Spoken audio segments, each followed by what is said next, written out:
입시를 앞둔 학생들은 다양한 고민과 궁금증을 가지게 마련인데요. 다양한 학생의 사연이나 사례를 통해서 가장 적절한 입시 전략이 무엇인지에 대해서 알려드리고자 합니다. 오늘은 대학에 재학 중인 학생으로서 다시 대학 입시에 재도전하려고 하는 그래서 학교선을 조금 상향해서 지원하고자 하는 학생의 이야기를 들어보도록 하겠습니다. 안녕하세요. 경기권 국립대에 재학 중인 대학생입니다. 고등학교 국수형과 내신이 2.6등급인데 서울권 대학 건축공학과에 재도전하고 싶습니다. 재학 중에는 항공우주공학을 목표로 공부했고 관련한 융합과학 동아리 활동을 3년간 했습니다. 만약 제가 재도전한다면 서울권 대학에 합격할 수 있을까요? 그렇다면 어떤 전형이 유리할까요?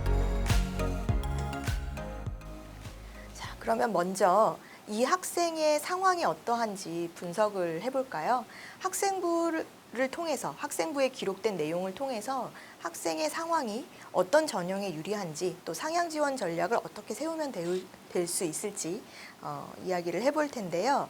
우선 학생의 학생부를 보면은 과학 이슈에 대한 토론이라든지 코딩을 이용한 기계 설계 등의 활동이 좀 위주가 됐었던 동아리 활동이 활발히 보입니다. 그래서 내신서는 아까 2.6등급이라고 했었는데요. 융합과학 동아리라는 활동을 통해서 사실 이 학생이 진로 목표로 했었던 항공, 우주, 기계 쪽만 특화된 활동이라기보다는 좀 전반적으로 골고루 다양한 과학 관련 활동을 했었다라는 것이 보여집니다. 과학 특정 분야에 국한하지 않은 다양한 활동을 통해서 이렇게 노력했었던 과정이 조금 드러나는 부분이고요. 또 학생은 학생회에서 선도부원으로 활동했었다라는 기록이 있네요. 그렇기 때문에 뭔가 좀 모범적이고 이런 학생들과의 어떤 커뮤니케이션이라든지 이런 부분도 좀 활발했었던 학생으로 보입니다. 진로 활동에서는 이제 화학 실험과 반도체 특강을 수강했다라는 기록이 있는데요. 사실 이 내용이 전반적인 과학 분야를 다 관심 있게 다뤘다라는 걸로 볼 수도 있지만 반대로 생각하면 뚜렷한 특징이 없다라는 걸로 보여질 수도 있어요. 그러니까는 내가 진로로 설정한 부분에 대한 어떤 특화된 활동으로 일관성 있게 나아간 것은 아니고 이 분야도 들어보고 저 분야도 들어보고 또 동아리 활동은 융합 동아리로 뭐 기계나 코딩 쪽을 했는데 진로 특강은 반도체 특강이나 화학 실험 특강을 듣는다든지 이런 식으로 뭔가 일관성 있는 그런 진로에 대한 방향이 드러나지 않아서 이 부분이 살짝 아쉬운 점이 있다라고 보여집니다. 봉사는 학년별로 40시간에서 50시간 정도를 채운 것으로 보여지네요. 그래서 전체적으로 보면은 한 150시간 이상 나올 것 같은데요. 수상 같은 경우에도 양이 적지는 않습니다. 전체 이제 3년 동안 23개의 수상 기록이 있어요. 근데 교과 우수상 같은 경우에는 물론 이제 한 교과뿐만이 아니라 다른 교과의 우수상들이 있기 때문에 그런 교과별 우수상을 다 합치면 사실 23개보다도 더 많은 그런 상을 탔다 이렇게 볼 수 있을 것 같습니다.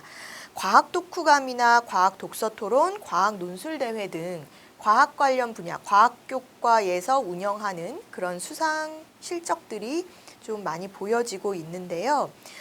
독후감 독서 토론 논술 대회식의 이제 대회 수상은 있지만 정작 실험 대회라든지 뭐 보고서 쓴다든지 이런 좀 탐구 실험이 위주가 되는 그런 실적은 없는 상황이에요.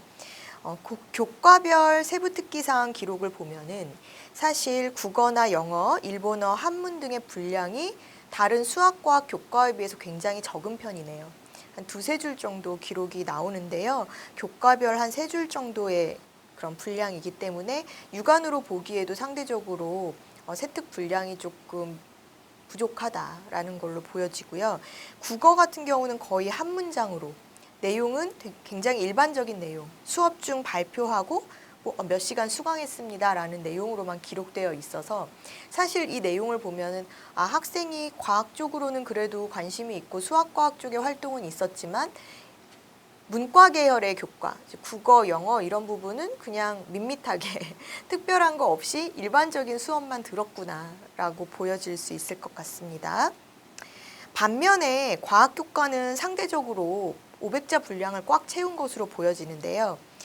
교과 수업 중에 진행됐었던 내용 외에 자기가 희망하는 진로, 즉 이 학생이 지금 졸업자기 때문에 1, 2, 3학년의 진로 희망 기록된 부분은 항공우주기계거든요. 근데 이 부분과 연결된 어떤 주제로 발표를 하거나 보고서를 썼거나 책을 읽었거나 하는 연계된 내용들은 사실 보여지고 있지 않아요.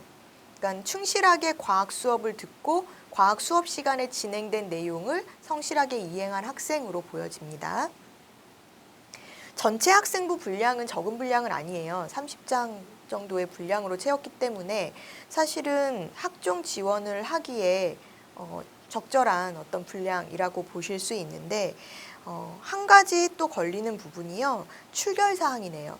출결 같은 경우에는 점수화돼서 들어가지 않지만 정량적인 점수화돼서 학종에서 반영되진 않지만 학생의 성실도 또 학교 생활에 얼마나 충실했던가라는 부분을 보는 내용이어서 사실 이런 결석, 지각, 조퇴가 합쳐서 10건 정도 있는 것으로 보이는데 이런 현황 자체가 사실 학생의 성실도 측면에서 조금 평가가 좋지는 않을 것 같습니다. 진로에 대한 고민으로 방황을 했다거나 만약에 특별한 어떤 아팠다거나 사고가 있었다거나 이런 것 때문에 사실 이런 상황이 된 것이라면 이런 내용들은 자기소개서에서 충분히 학생이 이 내용을 설득력 있게 설명해 줄 수 있는 부분이 들어가야 될 것 같아요. 그래서 지금 보시면 학생부의 내용은 양적으로는 전체 학생부 분량상으로는 부족하지 않고 수상 기록이나 봉사 시간도 사실 적절하고 네. 하지만 아쉬운 점이 있다면 진로와 일관된 뚜렷한 일관성 있는 활동에 대한 부분이 좀 아쉽고 그리고 다른 이과지만 문과 계열의 교과의 어떤 세특 기록이라든지 좀 디테일한 내용이 없었다라는 거 이 부분입니다. 그런데 이제 문제는요. 이 학생은 지금 고민이 학생부에 기록되어 있는 진로 희망과 다른 완전히 다른 건축공학과로 재도전하고 싶어요 잖아요. 그러면 과연 이 학생의 학생부가 건축공학과를 쓸 때 얼만큼 유리할 수 있을지 또 만약에 학종으로 지원을 하려면 어떤 보완 전략이 필요할지 생각을 해봐야 될 것 같은데요. 현재 학생은 기계공학과에 재학 중이죠. 수능 모의고사 성적을 보면은 평균 5, 6등급 정도의 등급이 나옵니다. 정시 지원으로 따지고 보면 사실 정시 지원에서 현재 경기권 국립대를 다니고 있어요 라는 부분을 보면은 정시에서 지금 상황에서 더 높여갈 수 있을 것 같진 않아요. 그렇기 때문에 어쨌든 수시 지원을 해야 되는 상황이다라고 보시면 될 것 같고요. 학생부는 이미 사실 완료된 상태이기 때문에 학생부를 보완할 수 있는 전략은 없다라고 보시면 돼요. 따라서 재도전을 한다면 자기소개서로 보완을 해야 됩니다. 자기소개서와 면접 준비를 철저히 해서 수시 지원 전략을 세워야 되는데 좀 전에 말씀드렸던 학생부에서 조금 아쉬웠던 점 또 내가 건축공학과로 재도전을 한다라고 하면 이런 부분에 대해서 내가 왜 지원 학과를 변경하게 되었는지에 대한 충분한 설명 또 지금 학생부에는 상세하게 기록되어 있지 않지만 내가 건축공학과랑 연계될 수 있는 선행 지식을 보여줄 수 있는 그런 활동들로 자기소개서를 채워야 될 것 같습니다. 물론 이제 학생의 상황에서 논술 전형으로도 상향 전략을 세울 수 있어요. 연세대 논술이라든지 지금 다니고 있는 서울권의 최상위 대학에서 또는 중상위 대학에서 논술 전형을 치른다라고 한다면 사실 학생의 내신 성적은 문제되지 않습니다. 또 내신 성적으로 봤을 때도 논술 전형 지원할 때 불리한 내신이 아니에요. 따라서 논술 지원을 할 수 있는데 문제는 수능 최저죠. 논술 전형의 경우에는 수능 최저가 있는 경우가 많기 때문에 현재 모의고사 등급으로 보면 영어만 지금 2등급이고 나머지가 다 5, 6등급이거든요. 따라서 서울권 논술 전형의 수능 최저 기준을 충족하기가 어렵다라고 보여집니다.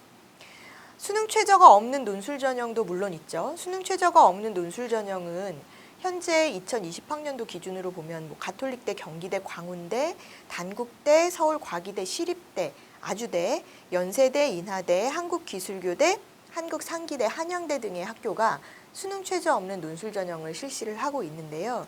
논술을 준비하려면 일단 수학, 과학 성적이 어느 정도 우수해야 되고 또 수능 최저를 맞추기 위해서 노력을 해야 되기 때문에 만약에 현재 학생이 서술식으로 쓰는 수학 또는 과학에 자신이 없거나 올해 만약에 수능 응시를 해서 수능 최저를 맞출 자신이 없다라고 한다면 논술 전형은 쓰기가 어렵죠. 따라서 남는 것은 학생부 종합전형 또는 교과전형이라고 보시면 됩니다. 내가 교과전형으로 쓸 수 있나요? 2.6등급인데 가능한 경우도 있습니다. 건축공학과 같은 경우에는 교과전형, 물론 수능 최저를 맞춰야 되는 상황에서 이제 교과전형으로 지원해서 서울권에 합격할 수 있는 경우도 있기 때문에 이 부분을 이제 생각을 해 두셔야 될 것 같아요. 지원 학과선이 달라졌기 때문에 저의 추천은 학생부 종합으로만 6개가 아니라 일부는 자기소개서로 보완해서 학종 전략을 세우되 나머지는 정말 서울권에서 붙어야만 되는 교과전형으로 교과전형은 사실 학교 지원선이 학생부에 기재된 내용하고 달라졌다고 해서 불리하지 않잖아요. 따라서 이제 교과전형도 같이 조합을 해서 넣는 것이 좋을 것 같습니다. 정성평가로 진행하는 학종에서는 사실 어느 정도 이런 학생부의 방향성과 진로 부분을 보기 때문에 이런 전공 적합성을 볼 수 있는 성적 성취라든지 또는 학교 활동 내용이 부족하다라고 하면 학종에서 오히려 불리해질 수도 있기 때문이죠. 따라서 이제 학종 지원이 반드시 100% 학종 지원만 유리해라고 볼 수는 없다라고 생각해 주시면 될 것 같아요. 소실 안정선은 교과 전형으로 잡는다라고 하면 추천해 드릴 수 있는 일부 서울 경기권 교과로 합격할 수 있는 교과 지원 전략도 추천을 해 드려야 되는 상황이라고 볼 수 있죠. 현재 학생의 목표가 서울권 대학의 건축공학과다라고 한다면 추천은 서울과기대를 추천을 해드릴 수가 있습니다. 학생부 종합, 학생부 교과 모두 추천해 드릴 수 있는데 학생부 교과 전형으로 지원할 경우에 수능 최저가 2개 합 6이에요. 지금 영어를 포함해서 2개 합 6이기 때문에 현재 모의고사 성적으로 영어가 2등급이었고 나머지 5, 6등급, 수학이 5등급이었어요. 그러면 수학에서 조금만 더 노력해서 4등급까지만 올려준다라고 하면 사실은 수능 최저는 영어 수학의 조합으로 맞춰줄 수 있는 상황은 되긴 하거든요. 그래서 만약에 내가 교과 전형으로 지원할 때 수능 최저를 맞출 수 있는 정말 성적을 향상시킬 수 있는 한두 과목에 집중해서 과학 같은 경우는 왜냐하면 2개 합 평균으로 들어가야 되기 때문에 사실은 수학 한 과목 집중해서 올리는 게 더 편하지 않을까요? 네, 그래서 이런 부분도 고려해서 현재 학생이 꾸준히 다시 준비를 한 상황이 아니라고 하면 단기간에 올릴 수 있는 공략을 세워서 이제 수능 최저를 맞출 수 있어야 하고요. 학생부 종합전형으로 지원한다라고 했을 경우에는 좀 전에 말씀드렸다시피 최대한 건축공학과와 관련된 경험이나 활동을 이끌어내는 내용으로 자기소개서를 작성하셔야 되겠죠. 수능 준비를 하기가 어려운지 쉬운지 또는 내가 어떤 것들을 가장 남은 기간 동안 효율적으로 할 수 있을지를 고민해서 학생부 종합전형 교과전형의 조합으로 수시원서를 쓰도록 컨설팅을 해드렸었던 학생의 사례입니다. 결과는 어땠냐고요? 결과는 합격을 했죠, 당연히. 네, 여러분들 학생부 종합으로 합격했을 것 같나요? 교과로 합격했을 것 같나요? 현재 이 학생은요, 사실 서울과기대 학생부 교과전형으로 해서 수능 최저를 맞춰서 건축공학과에 합격을 했습니다. 그래서 본인이 원하는 서울권 건축공학과로 상향해서 지원을 하고 결과적으로 합격을 했었던 사례라고 보시면 되고요. 학종 지원 전략도 사실은 보완해야 되는 부분이 필요하지만 교과로도 사실 재수생도 지원할 수 있고 또는 어찌 보면 내가 학생부상에 이렇게 학종으로 유리하지 않은 상황이 될 경우에는 내신은 너무 나쁘지 않아 라는 경우에는 오히려 또 교과 전형이 유리한 경우도 있었다라는 사실 여러분들이 해당 학생의 사례를 통해서 이해해 보시면 좋을 것 같습니다.